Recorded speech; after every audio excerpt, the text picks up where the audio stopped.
Children, today I am going to start with application of plant tissue culture. Plant tissue culture technique have several applications such as improved hybrids, production through somatic hybridization. Already about somatic hybridization we have discussed. So through this somatic hybridization we can produce improved hybrids, and somatic embryoids can be encapsulated into synthetic seeds, that is artificial seeds. It is otherwise called as syn seeds. These encapsulated seeds or synthetic seeds help in conservation of plant biodiversity. That means many plants are in the verge of extinction, and when the extinction has taken place, it leads to the loss of biodiversity. In that case, we can conserve the seeds of those plants by a synthetic seed method. Production of disease resistant plants through meristem and shoot tip culture. Then production of stress resistant plants like herbicide tolerant, heat tolerant plants.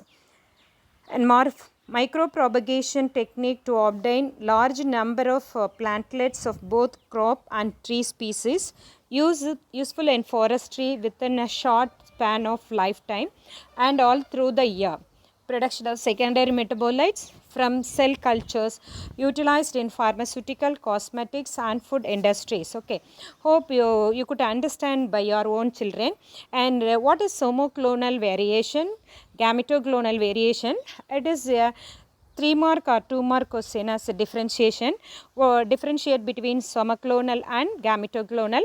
What is somoclonal variation? Somatic variation found in plants regenerated into in vitro, that is a variation found in leaf, stem, root, tuber or proboscis. Okay, somatic variations found in plants regenerated in vitro is called what? Somoclonal variation.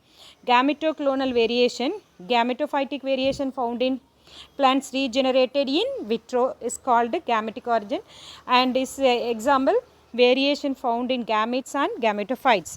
This is what differentiation between somoclonal variation and gametoclonal variation. You can write 2 points in that differentiation. What is somatoclonal variation? What is gametoclonal variation? First point. And its example, variation found in leaf, stem, root, tuber or proboscis is an example for somoclonal variation, and variation found in gametes and gametophyte is an example for gametoclonal variation, right? Okay, this is what a differentiation between somoclonal variation and gametoclonal variation. Next, micropropagation of banana. About micropropagation, we have discussed in application of plant tissue culture. What is micropropagation of banana? Micropropagation of plants at industrial level maintains high standards of homogeneity in plants like pineapple, banana, strawberry and potato. So micropropagation, what is micropropagation of plants at industrial level maintain high standards of homogeneity. What is mean by homogeneity? All are looking like in its both genetical constituents and as well as morphological character is called homogeneity. We can do it in a plant like pineapple, banana, strawberry and potato. So you will have a question, what is micropropagation? And give an example for micropropagated plants. Okay, these are the example. In sometimes in 1 mark side you will get one of the following is not a micropropagation, or one of the following is an example for micropropagation. Okay, like that you will get question. Please note it. And next one is artificial seed. Artificial seed or synthetic seed, that too already we discussed in application of plant tissue culture. That is encapsulated seeds are called artificial seed or synthetic seed, which help to maintain the biodiversity in plants, isn't it? Artificial seeds or synthetic seeds are produced by using embryoids, that is somatic embryo. You know very well what is mean by somatic embryo. The embryo which are produced from somatic cells are called somatic embryos. So the seeds are produced from this embryoids obtained through in vitro culture. They may even be derived from single cells from any part of the plant that later divide to form a cell mass containing dense cytoplasm, large nucleus, starch grains, proteins and oil, etc. To prepare the artificial seeds, different inert materials are used for coating the somatic embryoids like agarose and sodium alginate.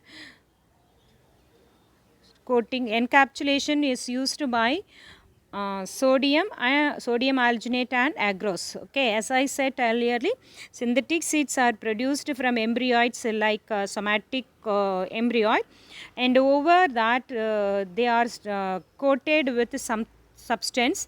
Agarose or sodium alginate are used as a encoding or encircling or encapsulate the seeds. Okay, so this is called what? Artificial seed. Here you can see that artificial seed coat, that transparent white color structure is called what? Artificial seed coat, which is made up of agarose or sodium alginate, and inside this you will get a pale green color structure. You can see one is artificial endosperm and another one is somatic embryo. You will get two parts, isn't it? So this will help to preserve the and some endangered or extinct species in the biodiversity. Then what are the advantages of artificial seed? Artificial seeds have many advantages over the true seeds. Millions of artificial seeds can be produced at any time at low cost. This is main advantage over the true seed, children. We can produce millions of artificial seeds at any time at low cost. They provide an easy method to produce genetically engineered plants with desirable traits. Okay, so with the help of this artificial seed method, we can produce genetically engineered plant. You know very well what is mean by genetically engineered, that is gene modified seeds. Okay, the seed which is modified with desirable characters are called genetically engineered plants. So such a genetically engineered plant seeds can be produced by artificial seed method or synthetic seed method. It is easy to test the genotype of plants. They can potentially stored for long time under cryopreservation method. So it is easy to test the genotype of plant. Genotype of plants can be tested easily, and they can potentially stored for long time under cryopreservation method. You know very well what is mean by cryopreservation. It is a method of preserving many gametes of plants and animals under freezing condition in liquid nitrogen. What is the temperature? It's minus 196 degrees Celsius in liquid nitrogen. We can store the seeds, embryos and gametes of animals, plants, all. Okay, this is what cryopreservation method. About this also we are going to discuss. Okay, next, artificial seeds produce identical plants. Since it is genetically identical, all the genes are genetically identical, all the genes will produce the genetically identical plants. The period of dormancy of artificial seed is greatly reduced, hence growth is faster with a shortened life cycle. Usually each seed has dormancy period. What is mean by dormancy period? It is a period in which the seed's metabolic activity are less or inactive, and this is called what? A dormancy period. This dormancy period is somewhat long period in some of the seeds, but when compared to the synthetic seed. But in synthetic seed, dormancy period is very short, so the life originate very short. Okay, virus free plants. Next one is virus free plants. You know very well what is mean by virus free plant. The plant without virus is called what? Virus free plant. The field grown plant-like perennial crops, usually infected by variety of pathogens like fungi, bacteria, mycoplasma, viruses, which causes considerable economic loss. Chemical methods can be used to control fungal and bacterial pathogens, but not viruses generally. Actually, some perennial crops are infected with pathogens such as fungi, bacteria, mycoplasma and viruses, which cause some economical loss to that particular plant.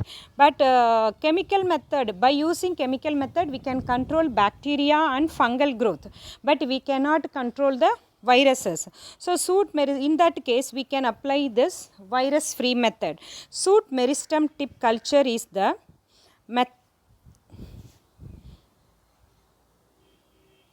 method to produce virus free plants, because the soot meristem tip is always free from virus. You know very well, soot meristem, which consists of meristematic cells, and this soot meristem always does not possess any virus in it. So when we use this soot meristem for culture, we can get free virus free plants. Okay, next, conservation of plant genetic resources. Germplasm conservation. Conservation of plant genetic resources. You know very well, genetic resources means what? Genetic material of the plant is called genetic resources. In that, first one is germplasm conservation. In germplasm conservation refers to the conservation of living genetic resources like pollen, seeds or tissue of plant material, maintained for the purpose of selective plant breeding, preservation in live condition and used for many research work. Okay, germplasm conservation refers to the conservation of living genetic resources. What are the living genetic resources? Pollen, seeds or tissues of plant material are called genetic resources. We have to maintain this purpose of selective plant breeding, preservation in live condition and used for many research work. Germplasm conservation resources is a part of collection of seeds and pollen that are stored in seed or pollen banks so as to maintain their viability, fertility for any later use such as hybridization and crop improvement. Germplasm conservation may also involve a gene bank, DNA bank of allied breeding lines of plant resources for the maintenance of biological diversity and also for food security. Okay, germplasm conservation is a resource part of collection of seed and pollen. Then after collection, the seed and pollens are stored in the seed or pollen banks so as to maintain their viability and fertility for any later use like hybridization and crop improvement. Germplasm conservation may also involve not only the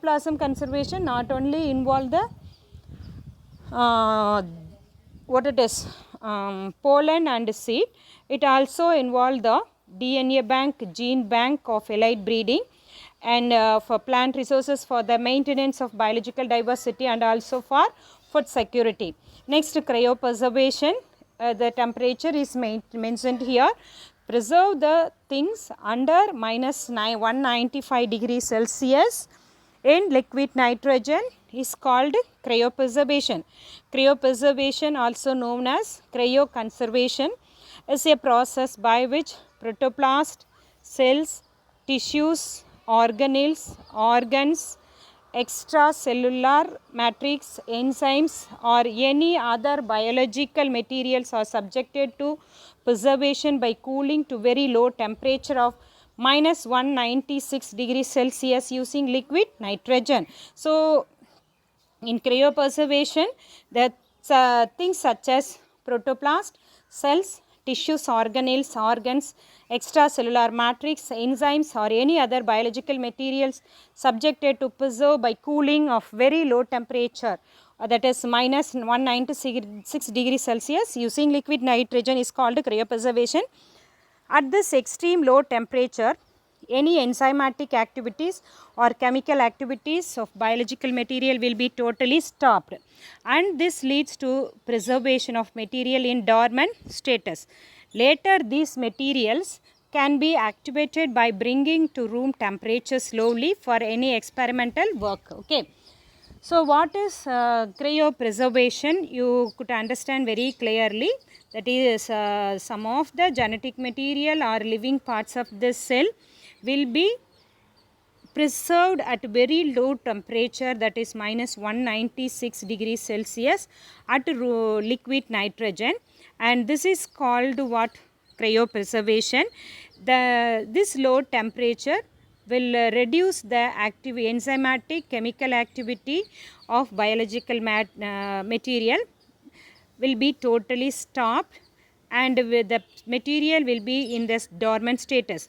When we in need, we can bring the material to the room temperature slowly for any experimental work. Okay. Productive agents like dimethyl sulfoxide, glycerol or sucrose are added before cryopreservation process. These productive agents are called cryoprotectants since they protect the cells or tissues from the stress of freezing temperature. Okay, please bracket this. This is a 2-mark question for you. Name some of the agent for cryopreservation, or name some of the cryoprotectant, or what is cryoprotectant? Name some of the cryoprotectant. You will get question like this. The productive agents of cryopreservation is called cryoprotectant. Okay. Example for cryoprotectant are dimethyl sulfide, glycerol or sucrose. Okay. These are the substance which are used as a cryoprotectant since they protect the cells or tissues from the stress of freezing temperature. Then next one is intellectual property right. Intellectual property right is a category of rights that includes intangible creation of human intellect and primarily consists of copyrights, patents and trademarks. It also includes other types of rights such as trade secrets, publicity rights, moral rights and rights against unfair competition. Okay. So these are the rights which are considered as an intellectual property right against the intellectual of human. So this you will get as a 3-mark question, children, sometimes. See IPR in India, that is intellectual property in India, for trade secret, patent, trademark, copyright, plant breeder right, utility model design, geographical indication, or the various copyrights for IPR in India. Okay, children. So it is a 3-mark question. In biotechnology, the transformed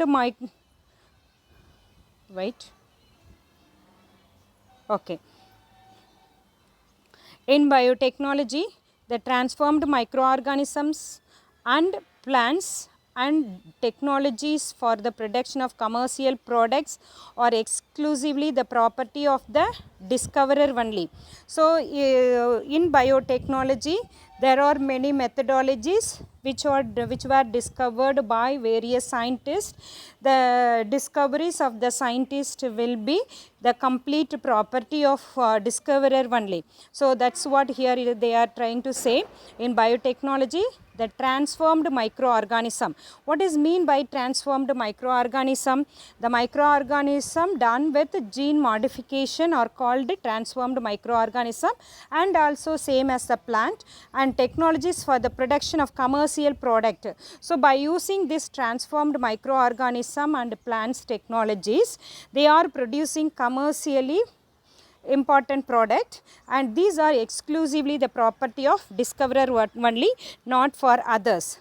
The discoverer has the full rights on his property. It should not be neglected by the others without legal permission. Okay. So if a product or a commercial product obtained through a biotechnology process, whether by microorganism or plants, it is completely the rights of a discoverer only. None of them can be neglected by the without legal permission. The right of discoverer must be protected and thus by certain laws framed by a country. And then IPR is protected by different ways like patent, copyright, trade secret and trademark designs and geographical indications. What is patent? It is a special right to the discoverer or inventor that has been granted by the government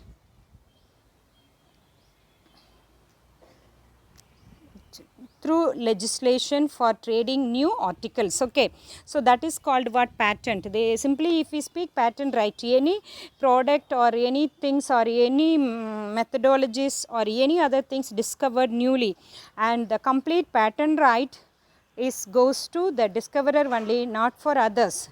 A patent is a personal property which can be licensed or sold by the person or organization just like any other property. So, if a person, the discoverer only have the patent to do all the things in his thing. So, a patent is a personal property that person can be sold or licensed or sold for others like other property. Patent terms give the inventor the rights to exclude others from making, using or selling his invention. Okay, children, next one is biosafety and bioethics. This biosafety and bioethics I will continue in my next class, children. And before that, I want to give a homework.